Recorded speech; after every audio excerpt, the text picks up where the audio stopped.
오늘은 고린도전서의 특징 6번째 시간입니다. 지난 시간에는 고린도에 있는 교회 여러 문제들이 있었는데 그 문제를 해결하기 위해서 사도 바울이 몇 가지를 강조하였다는 걸 생각하였습니다. 하나는 너희의 몸은 하나님의 성전이다. 그러니까 우리의 육체가 대단히 중요하다는 것을 이야기하였습니다. 그래서 여러분, 우리의 육체를 건강하게 지키는 것 대단히 중요한 부분이다. 지난번에 생각해 보았습니다. 그리고 교회의 덕을 세우라. 자신의 이름이 높아지는 것이 아니라 교회의 덕을 세우는 것이 중요하다는 이야기를 하였고요. 그리고 사도 바울이 당신들은 나를 본받는 사람이 되십시오. 왜냐하면 내가 하나님을 본받는 사람이 되었기 때문입니다. 라고 하는 이야기를 하였다는 것을 저희들이 살펴보았습니다. 오늘은 고린도 전서의 특징 6번째 시간인데 질문 하나를 던지고 그 질문에 대한 대답을 해보려고 합니다. 이 질문은 대단히 중요한 질문입니다. 여러분, 그 질문이 무엇입니까? 제가 프린트물에도 써두었는데요. 어떤 질문이라고 되어 있습니까? 여성은 교회에서 잠잠해야 합니까? 여러분, 여쭤볼게요. 여기도 여성분들이 많으신데요. 여성분들은 교회에서 잠잠해야 됩니까? 아닙니까?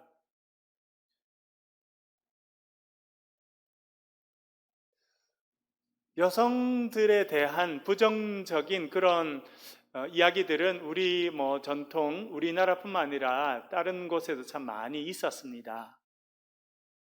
암탉이 울면 어떻게 된다고요? 네. 부정적인 이야기들을 우리가 상당히 많이 듣고 그렇게 지냈습니다. 저는 여성이 아니기 때문에 여성들이 겪는 그런 어려움들을 경험하지 못한 부분이 많이 있습니다만, 예전에 어떤 분들은 아침에 일찍 시장에 가서 물건을 사는 게 조심스럽다, 그런 분이 있었습니다. 왜냐하니까 첫 손님으로 여성이 오면 그런 이야기를 여성분들도 하셔요. 남성들만 하는 게 아니고. 우리나라는 오랫동안 남성 중심적인 그런 사회로 발전해 온 것이 사실입니다.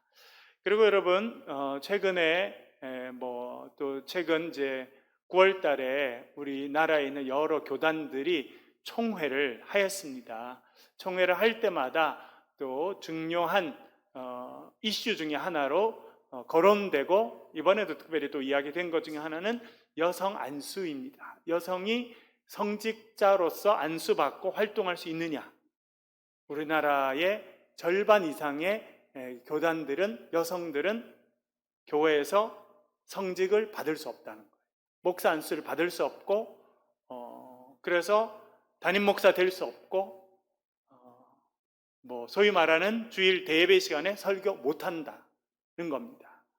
우리나라만 그렇지 않습니다. 전 세계적으로 여성들에게 안수를 주지 않는 그런 교단은 대단히 많이 있습니다. 대표적으로 세계에서 가장 큰 종교 단체 중에 하나인 카톨릭에서는 여성 사제는 없습니다.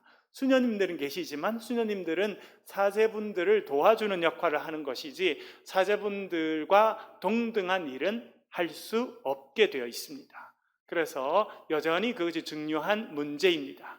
이것은 한 종교, 어떤 특정한 종교의 문제가 아니라 사회 전반에 엄청난 영향을 주고 있기 때문에 그렇습니다. 그래서 여성이라고 하는 이유로 차별받는 사람이 이 땅에 수억 명이죠. 여러분, 여기 앉아있는 분들도 그런 걸 많이 겪으셨을 겁니다. 여러분들도 공부를 잘 하셨지만 계속 공부를 시키지 않는 부모님을 만난 분들도 많이 계실 겁니다. 왜? 남자 공부해야지 여자 뭘 공부하느냐, 그렇게 경험하신 분들도 솔직히 많이 있습니다. 그럼 도대체 그런 생각들이 어디서 왔느냐? 우리나라에는 전통적으로 유교는 제사가 중심이기 때문에 제사는 남성들이 하게 되죠. 제사, 족보 이런 모든 것들이 남성 중심으로 이루어져 왔기 때문에 그런 문화가 형성되어 온 것도 사실입니다. 그래서 교회 안에서의 여성의 역할을 어떻게 정의할 것이냐, 대단히 중요한 부분이고 오늘 우리가 다룰 이 부분은 대표적인 본문입니다. 금방 말씀드린 것처럼 많은 교단에서는 여성 안수를 인정하지 않습니다. 왜? 성경적으로 틀렸다는 거예요. 그렇게 하는 것이. 그 근거가 어디냐면 성경에 너무나 분명히 나와 있다는 거예요. 한번 보실까요, 여러분? 질문을 올렸죠. 여성은 교회에서 잠잠해야 합니까? 라고 제가 질문을 올렸습니다. 대답은 두 가지입니다. 첫 번째 대답부터 살펴보겠습니다. 네, 그렇습니다. 교회 안에서 여성은 잠잠해야 하고 머리인 남성의 지도를 받아야 합니다. 라고 주장할 수 있고 지금도 많은 사람들이 주장하고 있습니다. 근거가 어디 있습니까? 네, 성경을 보십시오. 성경에 근거가 나와 있는데 어떻게 그것을 우리가 성경과 다른 일을 할 수 있겠습니까? 라고 말합니다. 성경에 근거가 있는지 살펴보겠습니다. 고린도전서 11장 3절 먼저 한번 읽어보겠습니다. 시작. 그러나 나는 너희가 알기를 원하노니 각 남자의 머리는 그리스도요 여자의 머리는 남자요 그리스도의 머리는 하나님이시라. 아멘. 네, 하나님 말씀이니까 일단 아멘 해야겠는데요. 아멘이 안 나오는 분들도 있을 겁니다. 그리스도의 머리는 하나님, 오케이, 아버지시니까, 그렇죠? 그런데 남자의 머리는 그리스도, 오케이. 그런데 여기 뭐라고 나와요? 여자의 머리는 누구라는 거예요? 남자. 그래서 남자가 머리인데 남자 위에 올라가면 안 된다는 거예요. 그게 성경에 나와 있죠, 여러분, 그대로. 그렇기 때문에 여성 안수 안 되고 여성들이 교회에서 잠잠해라 라고 하는 이야기, 이제 그 조금 이따 본문이 또 나옵니다만 8절, 11장 8절 한번 읽어보겠습니다. 고린도서 11장 8절과 9절 연달아 읽어보겠습니다. 시작. 남자가 여자에게서 난 것이 아니요 여자가 남자에게서 났으며 또 남자가 여자를 위하여 지음을 받지 아니하고 여자가 남자를 위하여 지음을 받은 것이니. 아멘. 네, 뭐라고 되어 있습니까? 되게 분명히 나와 있죠. 남자가 여자에게서 난 것이 아니라 여자가 남자에게서 났고, 9절에 보니까 남자가 여자를 위하여 지음 받은 것이 아니고 여자가 남자를 위해서 지음을 받았다. 그러니까 여성은 남성을 섬기고 남성에 순종하고 남성을 위하는 일들을 해야 된다는 거예요. 성경에 나와 있어요, 없어요, 여러분? 나와 있죠. 그러면 뭐 바울만 그런 이야기 하느냐? 아니야. 창세기에 가도 사실은 나와 있거든. 그래서 이 창세기에 나와 있는 이야기를 보면 이것이 하나님의 질서인 거야 라고 시작합니다. 그리고 그것이 지금까지 이어져 있는 거죠. 창세기 2장 읽어보겠습니다. 18절 먼저 한번 읽어보겠습니다. 시작. 여호와 하나님이 이르시되 사람이 혼자 사는 것이 좋지 아니하니 내가 그를 위하여 돕는 배필을 지으리라 하시니라. 아멘. 남자가 있어서 아담이라는 사람이 있었는데 하나님 보시기에 남자 혼자 있는 게 안 좋다는 거예요. 여러분, 남자 혼자 있는 게 좋아요, 안 좋아요? 제가 봐도 별로예요. 특별히 이제 저도 남성 중에 한 분인데 여기 이제 연세가 들어가시는 남자분들, 아내분들 위해서 많이 기도해 드리고 잘해 드리고 가끔 다리도 주물러 드리고 그래야 돼요. 왜? 노년에 혼자 되면 참 어렵습니다. 그렇죠? 성경이 그렇게 이야기한다는 거예요. 남자 혼자 있는 게 좋지 않아서 하나님께서 그를 위해서 배필을 지으셨는데 여자라는 거예요. 그런데 여자는 남자를 위해서 지어졌다는 거예요. 그렇게 표현이 나오죠. 그래서 고린도 전서 아까 읽었던 9장에도 보면 여자가 남자를 위해서 지음받은 것이다. 창세기를 봐라. 하나님께서 이렇게 만드셨지 않느냐. 그렇게 나오고 있다는 겁니다. 그래서 하나님께서 어떻게 하셨냐면 21절부터 23절까지 나와 있는데요. 한번 읽어보겠습니다. 창세기 2장 21절부터 23절 읽겠습니다. 시작.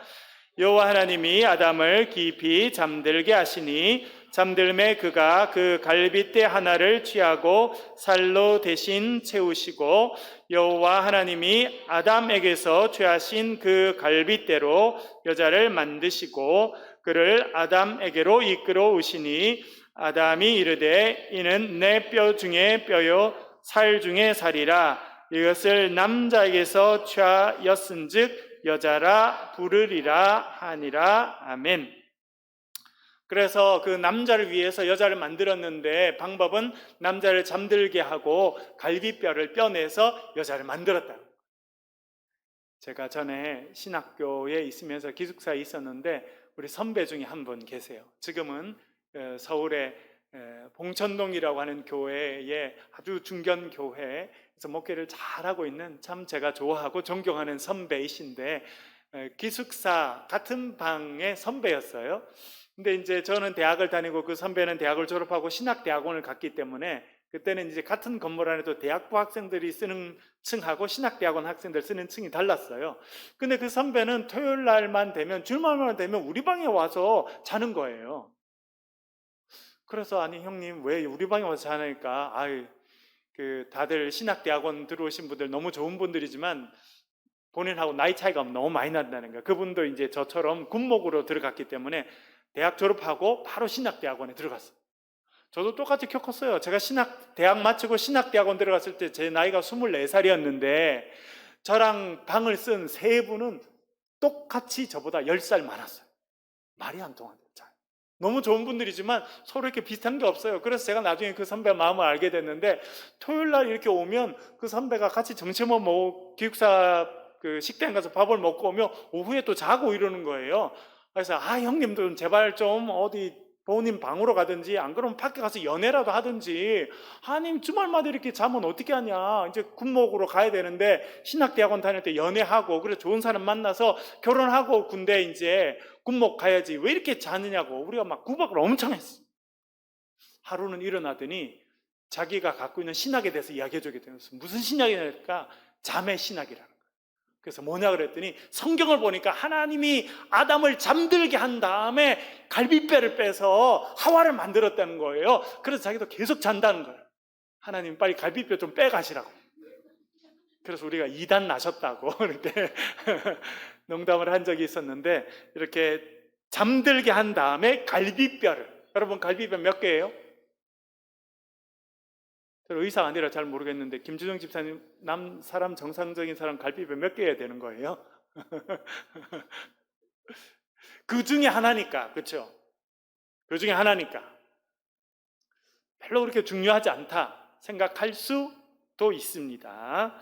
그리고 23절에 이렇게 이야기합니다. 이것을 남자에게서 취하였은즉 여자라 부르리라. 남자에게서 왔다는 거예요. 그러니까 여자는 결국 남자에게서 왔지 않느냐. 그러니까 고린도전서 이야기랑 맞네요. 그렇죠? 예, 남자가 여자에게서 난 것이 아니라 여자가 남자에게서 났다.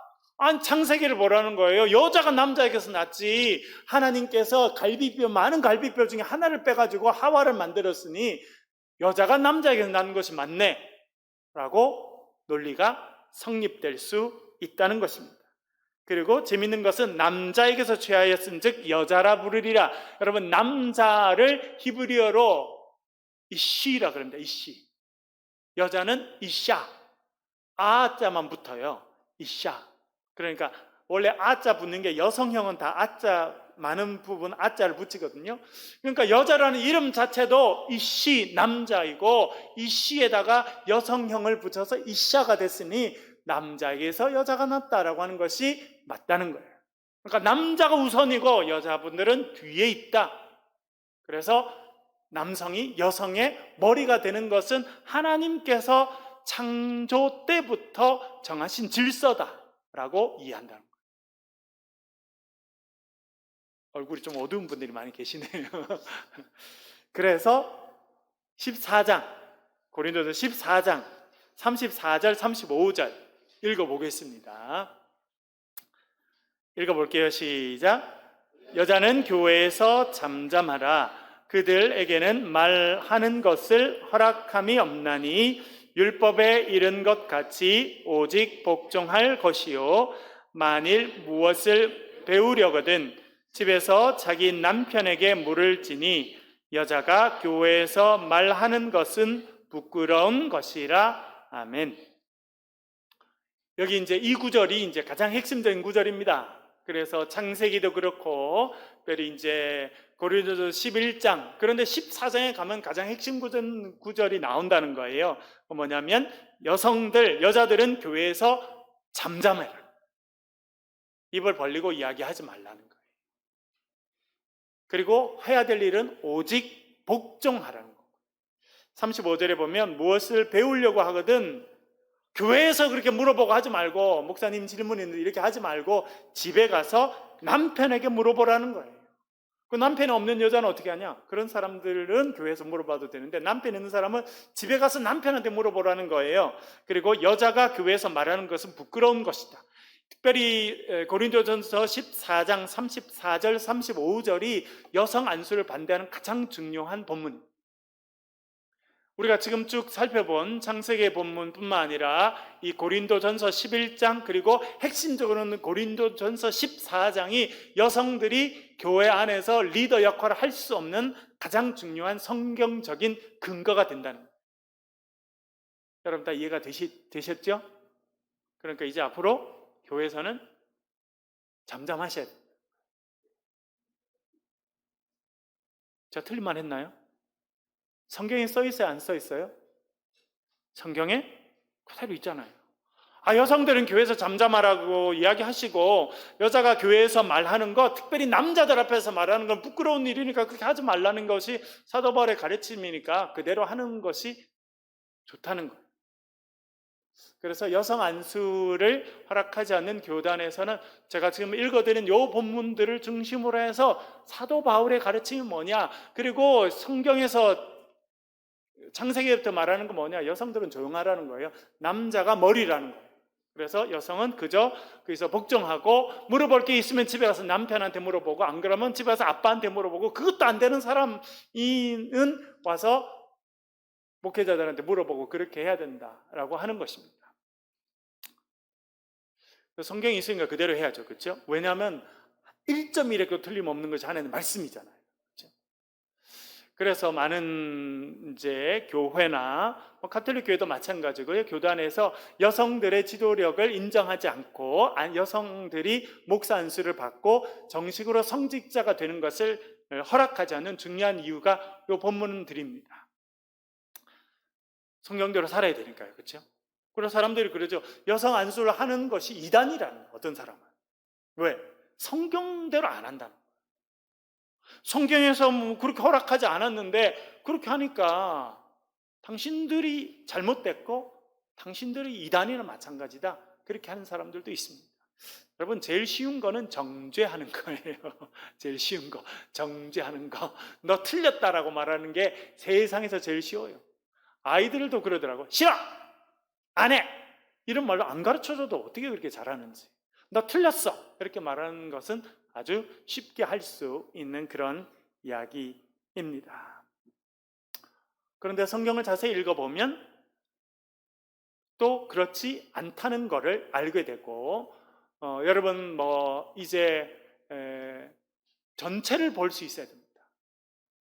세상에서 가장 위험한 사람 누구예요, 여러분? 세상에서 가장 위험한 사람 히틀러인가요? 누구예요? 책을 한 권만 읽은 사람. 책을 안 읽은 사람은 오히려 나를 무식하니까 배울 마음이 있습니다. 한 권만 읽은 사람은 너무 확실하잖아요. 내가 너무나 확실한 걸 알고 있구나 생각해서 그 사람이 하는 것은 위험해집니다. 그래서 여러분, 저도 학교에서 가르치고 지금도 이제 학생들을 이번 학기 로마서를 제가 가르치면서 여러 책을 읽으라 그래요. 다양한 생각들을 배우라 그래요. 왜요? 그렇게 하지 않으면 그 사람은 대단히 위험한 사람이 돼요. 그래서 리더가 되고, 그래서 성장하고 큰 소리를 치는 사람이 되면 세상을 힘들게 할 수 있는 가능성이 많아요. 여러분, 아예 못 배운 사람들, 그렇게 지식이 없는 사람들은 오히려 세상을 힘들게 할 가능성이 적습니다. 그러나 책 한 권을 열심히 읽은 사람은 아주 편협한 사람에 대해서 괴물이 될 가능성도 많아요. 이번에 제가 오디세우스의 이야기, 오디세이아를 이렇게 또 공부도 하면서 이렇게 읽어봤는데, 서양 문학의 이제 시작이 되는 책이니까 제가 최근에 열심히 읽어보는데 재밌는 게 있어요. 거기 가면 오디세우스가 가다가 괴물을 하나 만납니다. 키클롭스라고 하는 이름의 괴물을 만나요. 이 괴물은 특징이 눈이 하나예요. 그런데 어떤 설명하는 분이 그러더라고요. 원래 괴물은 눈이 하나라는 거예요. 눈이 두 개가 아니고 하나짜리가 괴물이 된다는 거예요. 왜요? 한 가지만 보니까. 그래서 한 가지만 보는 편협한 시각을 갖고 있는 사람은 키클롭스 괴물이 될 가능성이 많다. 그렇게 생각이 됩니다. 성경도 마찬가지. 여러분, 기독교 역사를 보세요. 좋은 역사도 있지만 가슴 아픈 역사도 많습니다. 특별히 유럽에 보면, 여러분, 유럽에 오랫동안 중세기를 거쳐가면서 여기 여성들이 많이 계신데 매년 수천 명의 여성들이 마녀로 처형을 당했습니다. 장작에 태워 죽였다니까, 장작에. 그럴 때 구경하는 사람들의 손에 성경이 들려 있었습니다. 남미를 가보면, 남미, 잉카 제국과 그런 많은 문명들이 있었는데, 스페인에서 성경책을 손에 든 사람들이 가잖아요. 남미 사람들의 절반 이상이 다 죽음을 당했습니다. 원치 않게 임신을 하게 됐고, 피가 섞이게 됐고, 그 남미에 원래 그 땅에 살던 사람들은 거의 남아있지 않습니다. 근데 그 사람들 손에도 그렇게 가서 그 사람들을 처참하게 죽이고, 또 더 많은 사람들이 이제 전염병으로 죽거든요. 사실은 남미 사람들이 유럽 사람들 몸에 있던 전염병, 지금 우리 하면 코로나 같은, 그러니까 칼에 죽은 사람들보다 이 백인들 몸에 있던 균이 옮겨가서 죽은 사람들이 몇 배가 더 많은데, 그래서 사람들이 싹 피가 바뀌고 이렇게 했어요. 메스티조라고 부르거든요. 남미에 있던 사람들과 백인들의 피가 섞인 사람들을 메스티조라고 부릅니다. 그런데 참 안타깝게도 그렇게 가서 그 원주민들을 처참히 죽인 사람들 손에도 성경이 들려 있었다. 미국은 안 그렇습니까, 여러분?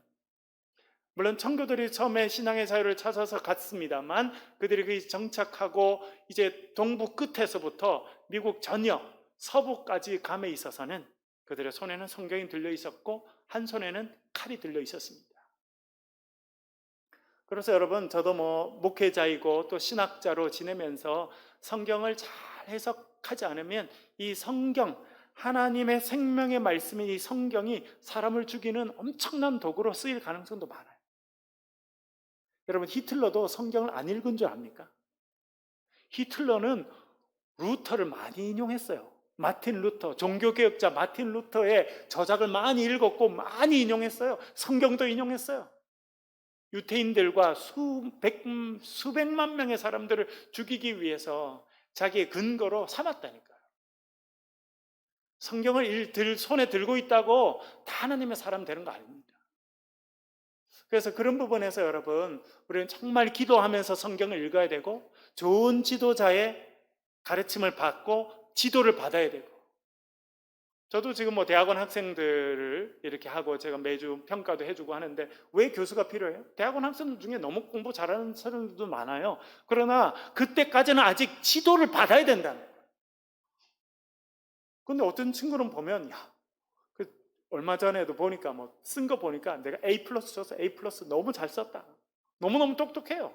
지금 가서 어디 딴 사람들 가르쳐도 될 것 같아요. 그러나 여전히 아직까지 지도를 받아야 될 입장이라는 거거든요.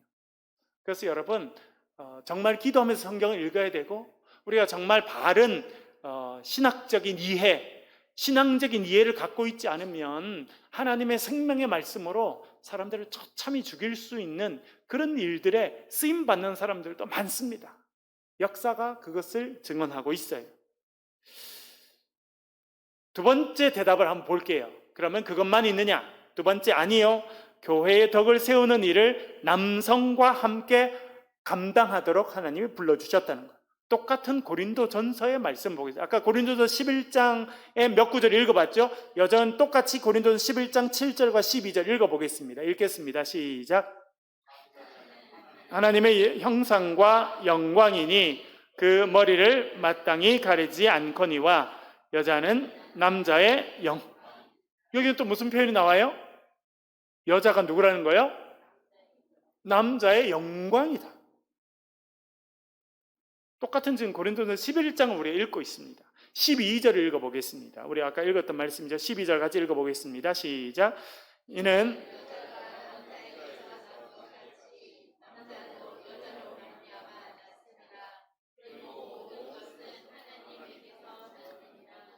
아멘. 네. 여자가 남자에게서 난 것 같이, 그렇죠? 아까 봤죠, 여러분? 남자의 갈비뼈를 빼서 냈으니까 그것을 보면 그렇게 말할 수 있습니다. 그러나 남자도 여자에게서 났다. 그렇죠, 여러분? 예수님은 누구로부터 났습니까? 동정녀 마리아로부터 나게 되죠. 그렇죠? 하나님께서는 그렇게 또 질서를 정해두셨습니다. 그러니 남자가 여자로부터 났고 여자도 남자로부터 났다라고 하는 말이 틀리지 않는다는 것입니다. 그리고 결국 모든 것은 하나님께로부터 났다. 그것이 사도 바울이 결국 말하고 싶은 내용이라고 하는 것입니다. 그러니까 남자가 먼저고 여자가 먼저고 그 이야기 하려고 하는 것이 아니라 남자나 여자나 다 하나님으로부터 났다는 것입니다. 여러분 창세기도 읽어보면 하나님께서 하나님의 형상을 따라 사람을 창조하실 때 남자와 여자를 창조하셨다 그렇게 되어 있습니다. 여러분 그래서 이것이 이제 신학적으로 우리가 늘 잘 이해해야 될 부분입니다. 똑같은 지금 고린도서 11장을 읽었죠, 여러분. 그래서 해석이 중요합니다. 어떻게 해석하느냐에 따라. 여러분 뭐 여기 이제 계신 분들 더 잘 이해하실 수 있겠는데, 여러분 기억 니은 할 때 가나 다라 아시죠? 가를 4개 써놨어요. 가. 무슨 뜻이에요? 가를 4개 쓰면 가 무슨 뜻이에요? 네, 여기는 경상도 분들이 많으셔가지고 알아듣는 분들이 많은데 제가 서울에서 이번에도 제가 학생들한테 하니까 한 명도 못 맞추더라고요. 가 무슨 뜻이냐 그랬는데 아무도 못 알아들어요. 무슨 뜻이에요, 여러분? 가 그쵸? 무슨 뜻이에요? 가가 그 애가 네가 말했던 바로 그 아이냐? 이런 뜻이잖아요. 헐. 그런데 가짜를 5개 쓰면 뭐가 돼요? 가 이렇게 쓰면 뭐가 돼요? 가. 그런데 여러분 가 이렇게 읽어갖고는 느낌이 안 통하죠. 말이 안 돼요. 가 이렇게 읽으면 안 되는 거예요. 가가 이렇게 그 아이가 가시성을 가진 그 아이가 맞느냐라는 질문이 형성되죠. 재밌어요, 여러분. 보세요. 백지에다가 가짜를 5개 써놓고 여러분 서울에서 오신 분들 처음 만난 사람들 무슨 뜻이냐 물어보면 못 알아듣습니다. 그렇죠? 어디에 내가 액센트를 넣어서 읽느냐에 따라 그거는 의미 없는 가짜 5개일 수도 있고 아니면 그 아이가 가시성을 가진 그 아이냐라고 하는 온전한 문장이 될 수도 있다는 것을 우리는 알고 있습니다.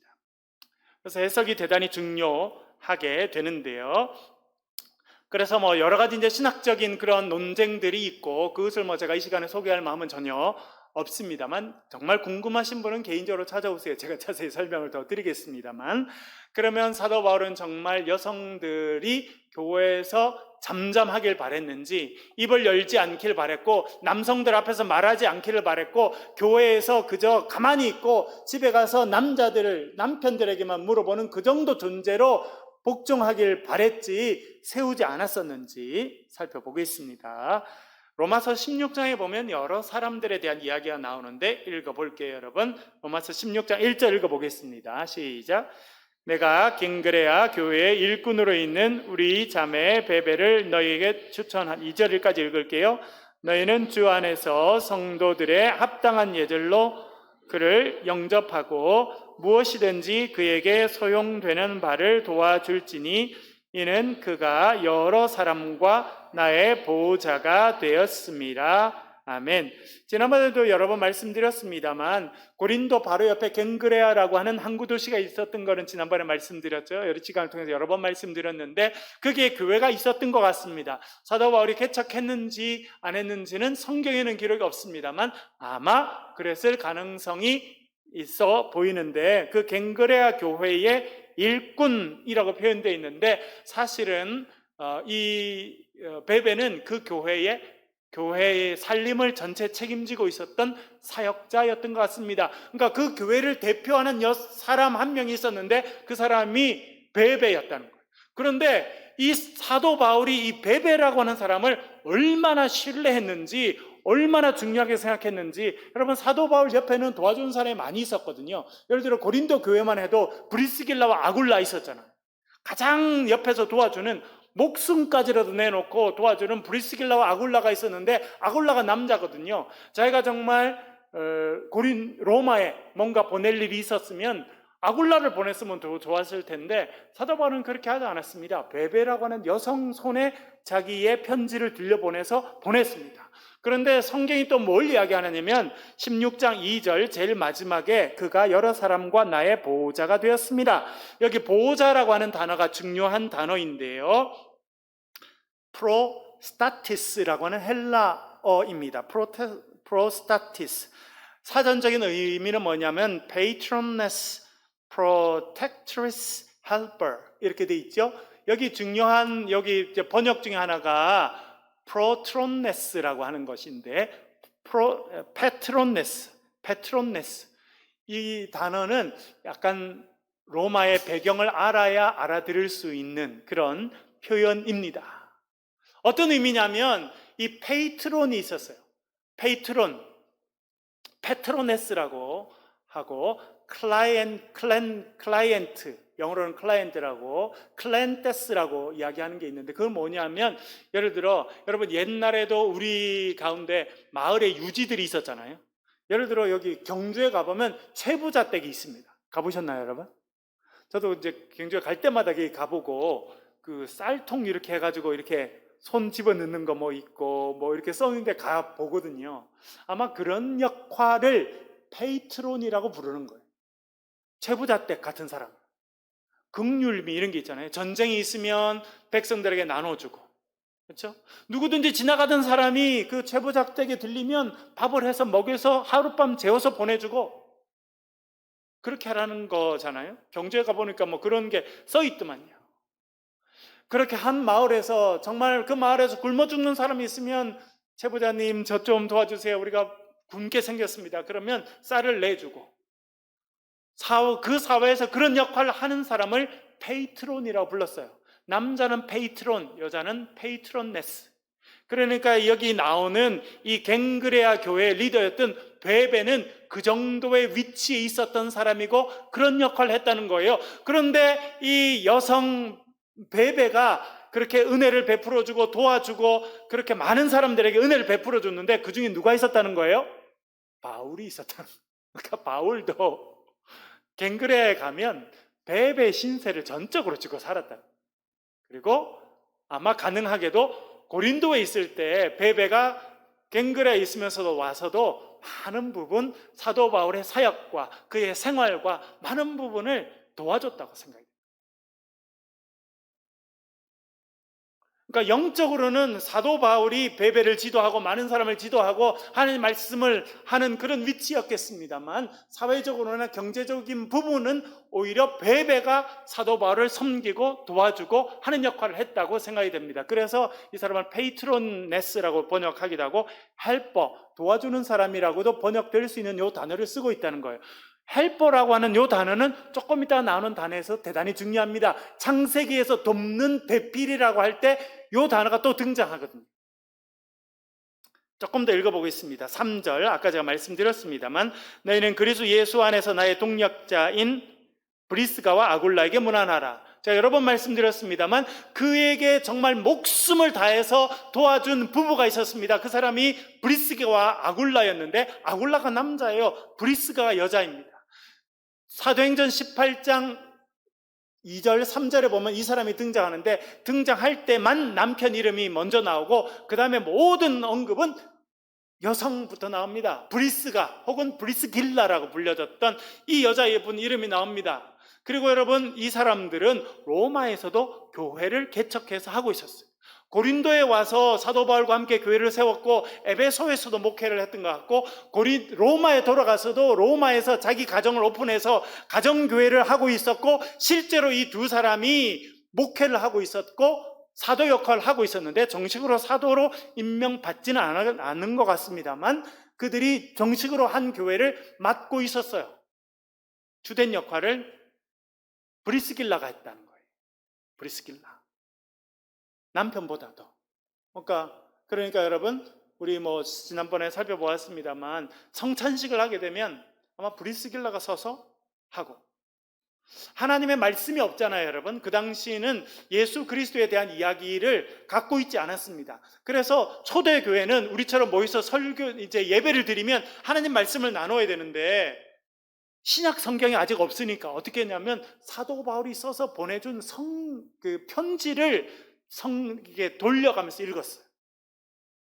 그런데 여러분, 그 당시는 배우지 못한 사람들이 많고 글자를 모르는 사람이 많았기 때문에 누구 한 명이 나와서 앞에 서서 예배를, 우리 이제 아까 찬송한 것처럼 찬송은 여러분 빌립보서 2장 5절 말씀 같은 그런 것이 찬송이었다고 생각합니다. 너희 안에 이 마음을 품으라, 곧 그리스도 예수의 마음이니, 이런 것들이 우리가 지금 곡조는 잃어버렸는데 그것은 그 당시 사람들이 늘 불렀던 찬송 중에 하나였다고 생각됩니다. 그리고 요한복음 1장 1절 이하, 태초에 말씀이 계시니라, 그 말씀이 하나님과 함께 하셨으니 그 말씀은 곧 하나님이시니라 라고 하는 것을 로고스송이라고 부르거든요. 이 말씀이신 예수님을 찬양하는 것이 찬송곡이었다고 생각됩니다. 우리가 그 곡조는 잃어버렸어요. 가사만 갖고 있는 거예요. 그렇게 찬양을 쭉 하고 난 다음에 하나님 말씀을 들을 시간이 되면, 이 성경책이 따로 없었기 때문에 사도 바울이 쓴 그 서신을 갖고 와서 사람들이 읽어주고, 그리고 글자를 읽을 수 있는 사람 중에 누가 와서 읽어주고, 그 중에 어려운 표현이 나오면, 예를 들어 너희들은 그리스도의 향기라, 그리스도의 편지라, 그러면 편지가 무슨 내용인지, 예수님이 누구신지 설명을 해주는 사람이 있었던 것 같은데, 좀 더 확대시켜 보면 브리스길라가 그런 역할을 주되게 감당했다고 생각됩니다. 그러니까 정식으로 사도를 인정받은 적은 없지만, 이렇게 임명받은 적은 없지만, 사실은 사도 바울이 교회를 세워서 목회를 했던 역할들을 여성들이 대부분 하고 있었다고 생각이 듭니다. 그 다음에 또 누가 등장하냐면 6절 읽어볼게요. 로마 16장 6절 읽어보겠습니다. 시작. 너희를 위하여 많이 수고한 마리아에게 문안하라. 이 로마에 있던 지도자 중에 한 명이 마리아, 여성이잖아요. 이름을 봐도 여성인 걸 금방 알 수 있습니다. 예수님 어머니도 마리아였죠. 막달라 마리아도 있었죠. 마리아는 유대 여성들이 갖는 아주 흔한 이름 중에 한 명이었는데 마리아가 있었고요. 7절도 되게 중요한 부분인데 읽어볼게요. 시작. 내 친척이요 나와 함께 갇혔던 안드로니고와 유니아에게 문안하라. 그들은 사도들에게 존중이 여겨지고 또한 나보다 먼저 그리스도 안에 있는 자라. 이 사람들도 부부였다고 생각됩니다. 브리스길라와 아굴라처럼 부부였는데 안드로니고가 남편이고 유니아가 아내였는데, 이 사람들은 사도 역할을 했던 거예요. 그래서 그 뒤에 그렇게 표현이 나오죠. 그들은 사도에게서 존중이 여겨지고, 그러니까 그 당시 바울을 비롯해서 베드로라든지 요한이라든지 많은 사도들이 있었는데, 그 사도들이 이 안드로니고와 유니아를 보면서, 야, 당신들은 우리보다 훨씬 더 훌륭한 역할을 하는 사도입니다라고 그들을 칭찬했던 거예요. 100% 우리가 확신할 수 없지만 이 안드로니고와 유니아는 아마 사도의 직함을 갖고 교회를 섬기는 사람이었다고 생각해 볼 수 있습니다. 그러면 이 유니아는 이제 자기 친척이라고 이야기하죠. 사도 바울의 친척 여성 중에 한 명이 그 일을 했고, 나보다 먼저 그리스도 안에, 나보다 먼저 예수 그리스도를 믿고 복음을 전파하는 일에 쓰임 받은 사람이었다는 거예요. 그 사람들한테 문안하라, 그렇게 이야기합니다. 사도 바울은 사실은 여성들을 그렇게 평가절하하고 교회 안에서 입 다물고 있어라, 그렇게 말하는 사람이 사실 아니었다는 겁니다. 그들이 예수님의 말씀을 전하는 일도 충분히 가능하다고 생각했고, 그 사람들을 동력자로 받아들이고 있었다고 하는 것을 생각해 볼 수 있겠습니다. 다시 창세기 2장으로 가볼게요. 여러분, 창세기 2장 18절 읽어보겠습니다. 시작. 여호와 하나님이 이르시되 사람이 혼자 사는 것이 좋지 아니하니 내가 그를 위하여 돕는 배필을 지으리라 하시니라. 아멘. 창세기 2장에 보면 돕는 배필이라는 단어가 두 번 똑같이 등장하는데, 돕는 배필이 히브리 말로 에제르 크네그도라고 하는 단어입니다. 에제르 크네그도. 에제르라고 하는 말은 헬퍼, 도와주는 사람이라고 하는 뜻이고요. 크네그도는 적절한, 그러니까 영어로 말하는 suitable helper인데, 너에게 꼭 맞는 도우미를 배필로 주겠다. 또 이 단어를 또 영어로 이렇게 바꾸면 helping partner라고 할 수 있겠습니다. 도와주는 파트너라는 거예요. 그러니까 이 사람들이 하나님께서 여성을 만들어 주셨는데, 그 여성은 남성보다 열등한 사람으로 세운 것이 아니라 같이 서로 돕는 사람들로 세워주셨다. 그렇기 때문에 처음 만들 때부터 하나님께서 여성을 열등하게 만든 것이 아니다라고 하는 이해를 할 수 있겠습니다. 물론 이 에제르 크네고에 대해서 훨씬 더 많이 설명드릴 수 있겠습니다만, 그래서 어떻게 요즘에 많이 번역하냐면 helping partner, 도와주는 파트너로 돼 있다는 거예요. 여러분, 그리고 돕는다, 에제르라고 하는 말은 언제 쓰이는 줄 압니까? 여러분, 시편을 보면 여호와 하나님은 나를 돕는 자 중에 계시니, 여러분, 다윗을 도와주는 사람이 누구예요? 하나님이 도와주신. 이 단어는 나보다 열등한 사람이 나를 섬기는 일에 쓰는 것이 아니라 나를 도와주고, 때때로는 하나님과 같이 어떤 전능하신 하나님이 그 다윗을 도와주고 할 때도 이 돕는 이라고 하나님을 호칭할 때도 사용되는 그런 단어라고 생각하게 되면, 여러분, 꼭 열등한 위치에서 섬겨주는 사람을 이야기한다, 그렇게 하는 것은 올바른 해석이라고 보기 어렵다, 그렇게 말할 수 있겠습니다. 그리고 대단히 핵심적인 구절 중에 하나는 갈라디아서 3장 28절입니다. 이건 대단히 더 중요한, 무게를 더 많이 갖는 그런 표현인데, 읽어보겠습니다. 3장 28절 읽겠습니다. 시작. 너희는 유대인이나 헬라인이나 종이나 자유인이나 남자나 여자나 다 그리스도 예수 안에서 하나이니라. 아멘. 유대인들은 유대인들이 우월하다고 생각했어요. 헬라인들은 열등하다고 생각했습니다. 그래서 헬라인들을 개처럼 취급하고 개라고 불렀어요. 실제로 유대인들이 우월하고 유대인들이 아닌 다른 사람들은 열등하다, 유대인들이 그렇게 생각했어요. 그런데 그 열등하다고 생각했던 이방인들, 로마에 의해서 나라가 멸망하게 되고 식민지 역할을 하게 됐죠. 종이나 자유잖아. 자유인이나 종은 노예니까 더 낫다고 생각했지만 사도 바울은 그런 생각을 갖고 있지 않았습니다. 그리고 남자나 여자나, 남자가 더 높고 여자가 더 낮고 이런 생각을 갖고 있지 않았어요. 사회에서는 그게 너무나 당연한 일이었습니다. 그렇잖아요, 여러분. 로마 사회는 오히려 자유인들보다 종들이 더 많았습니다, 숫자가. 왜냐하면 한 명 밥 먹는 거 하기 위해서 종 두세 명이 밥을 했어야 됐기 때문에 종들이 더 많았어요. 그리고 그건 당연하다고 생각했습니다. 유대인과 이방인들, 헬라인들 당연히 차별이 있다고 생각했습니다. 너무나 당연하게 생각했는데 사도 바울은요, 그렇게 생각하지 않았어요. 그런 면에서 사도 바울은요, 대단히 혁명적인 그런 생각을 갖고 있었던 사람이라는 거예요. 그 당시에 사람들이 생각하는 그 정도 수준의 생각을 갖고 있던 사람이 아니었다는 겁니다. 왜 그렇게 생각했어요? 그도 유대교에 있을 때는 그렇게 생각했어요. 유대인들은 뛰어나고 유대인들은 딴 사람보다 훨씬 더 하나님의 선택받은 백성이고 이방인들은 개 같은 존재들이다. 그도 그렇게 생각했지만, 그가 예수 그리스도를 만나게 되고 예수 그리스도 안에서 계시된 하나님의 복음을 듣게 되고, 그러면서 그는 세상을 다르게 바라보게 되고 인간을 다시 바라보게 됐는데, 그리스도 안에서는 헬라인이나 유대인이나 종이나 자유자나 남자나 여자나 다 하나라는 거예요. 그것을 그가 어디서 이야기하고 있느냐? 로마서 3장에 가면 모든 사람이 죄인이라. 유대인들은 이방인들만 죄인이라고 생각했거든요. 우리는 선민이고 우리는 괜찮은 사람이고 저 사람들이 죄인이지, 사도 바울은 뭐라는 아니라는 거예요. 하나님 앞에서 모든 사람이 죄인이라는 거. 유대인도 죄인이고 헬라인도 죄인이고 우리 모두가 죄인이기 때문에 우리 모두가 예수 그리스도의 은혜로 구원받아야 될 백성이고 우리는 그런 면에서 다 똑같다는 거예요. 하나님의 은혜를 구해야 되는 죄인이라는 면에 다 똑같다는 거예요. 그거는 유대인이나 헬라인도 마찬가지고 남자나 여자나 다 마찬가지예요.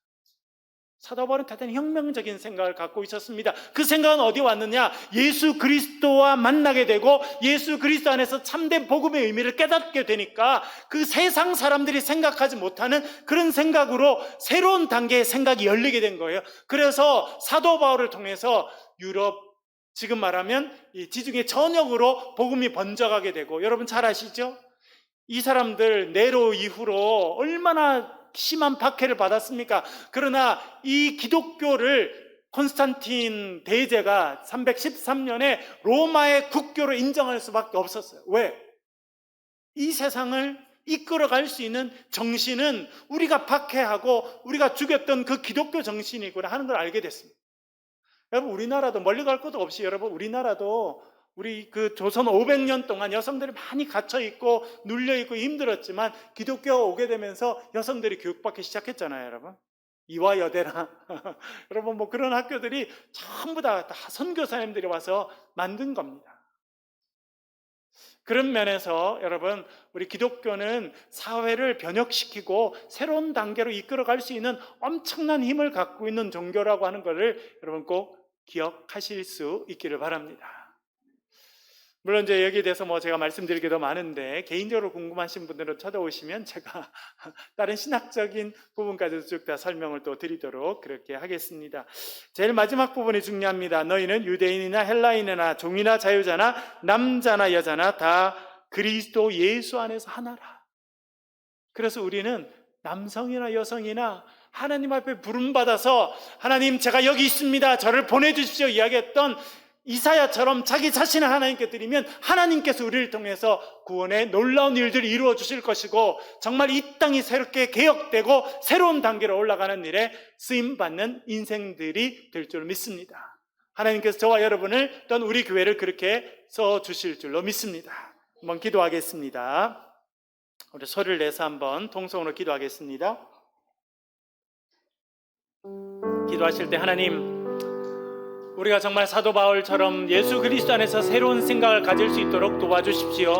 우리의 편협한 생각을 깨주시고 예수 그리스도의 복음으로 우리가 온전히 무장해서 주님께서 기뻐하시는 이 땅에 하나님 나라를 이루어가는 주의 백성들이 되게 도와달라고 여러분 기도해 주시길 바랍니다. 우리 가정과 자녀들 위해서 기도해 주시고 우리 새창조교회를 위해서 기도해 주시고 우리 대구와 또 대한민국을 위해서 이 시간 소리를 내서 같이 기도하겠습니다. 기도하십시오.